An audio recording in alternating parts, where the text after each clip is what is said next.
Right, well, our Derby preview continues, and we're here in the Pat Buckley Kennels, and what a team Pat Buckley has got to look forward to this year. Pat, before we look forward, let's look back, because we got to start with 2009.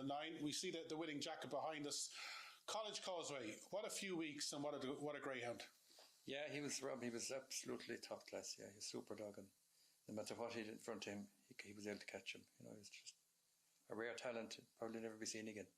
I remember in the weeks leading up to that derby, he was the only dog people were talking about.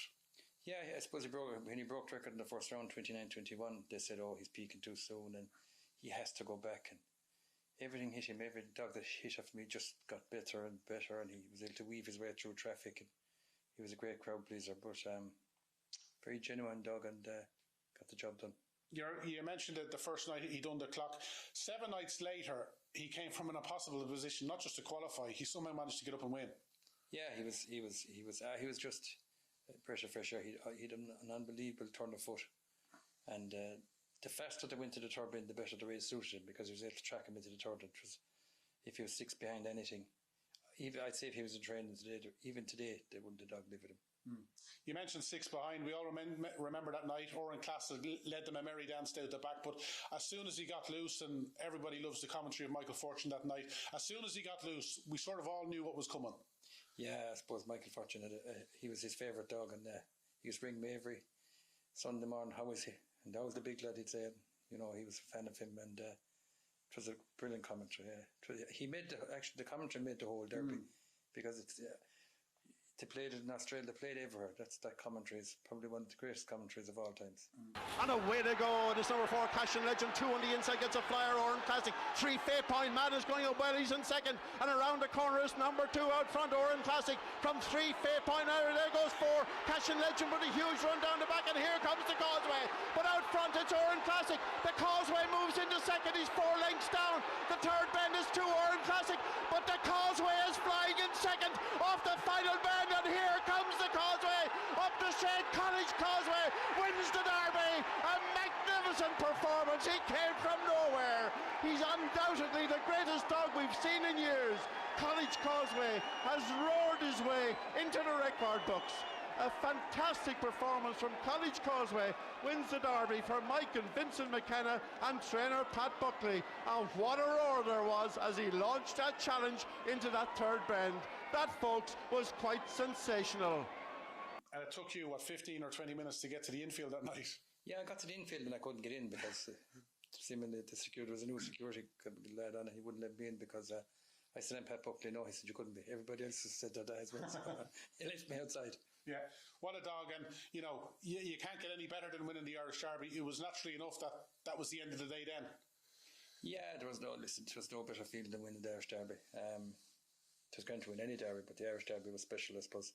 We were after getting touched off the year before with Shelburne Aston and Slip the Lark. We'd slipped the Lark and Shelburne Aston, and just Pat Curtin's dog touched us off in the line.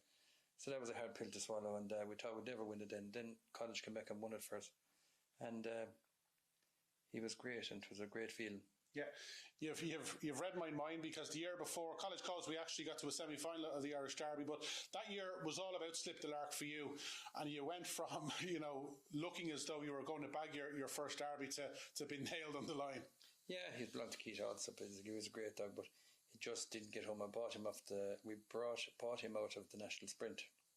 He did 21:01, I think, the first night there, and at that time, the national sprint, you could see a real nice dog and you could buy it, whereas now the national sprint is too near the Derby. Like, there's a couple of dogs now in the national sprint that you wouldn't mind running in the Derby, but they're clashing, which is a bit of a nuisance, but that's just the way it is. Yeah, I know you came out on the wrong end of it, but arguably it's one of the greatest finishes of all time. Absolutely, yeah. And good friend of mine, Pat Curtin, he was, and we had a great old bit of camaraderie and chat about it. And that's what sport's all about. Yeah, and you've mentioned to us in the past, when you won in Toaster, Pat was the first one to congratulate you. You gotta put your hand out whatever happens.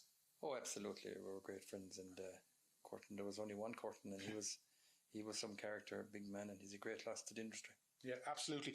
Other Derby finalists, your first Derby finalist, world class in 2004. Tell us about him. Yeah, very come-on range dog, very honest dog. Won the Champion Stakes, beat Climate Control in the final. Very young. He was very young in the Derby. I got a little setback in the semi-final with him. he was small and he was fast, good young, honest dog, but just didn't work for him on the night. Didn't get a great draw.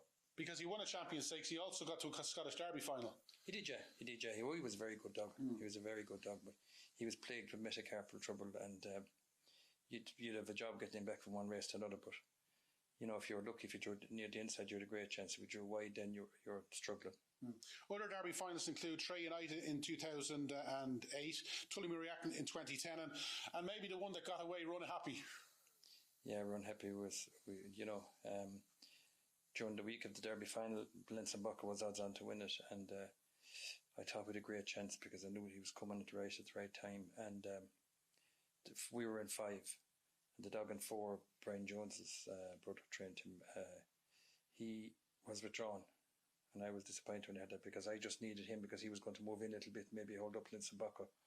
But he did everything right, bombed out, did his fastest ever section, his fastest ever halfway, and got chinned on the line by a nick or half a length, so I can't remember. But it was tough going. Yeah, and it wasn't that the last time that you finished second in an Irish Derby, because Singalong Sally, she was always a favourite here, favourite of Emma's. It was a 1-2 for the bitches that year, but you bumped into a right one. Yeah, I suppose, listen, 2 super greyhounds.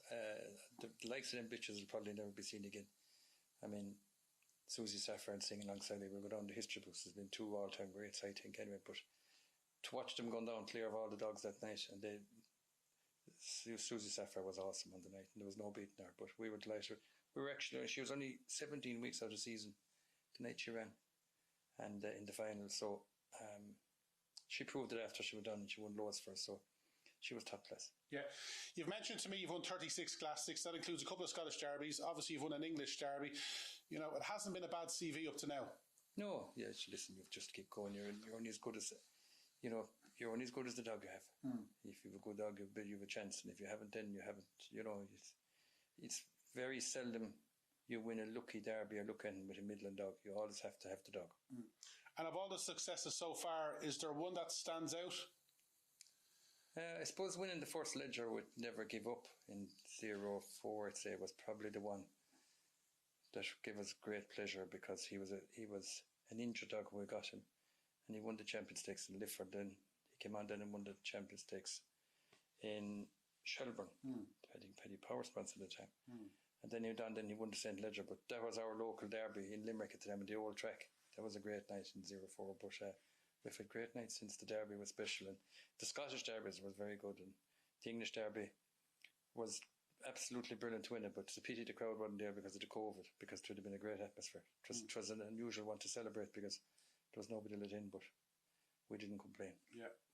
And looking over those names, you've trained some of the greatest greyhounds most of us have ever seen. Yeah, I've been lucky enough to have some great ones. Yeah, we've had some great ones. So that's just down to luck too.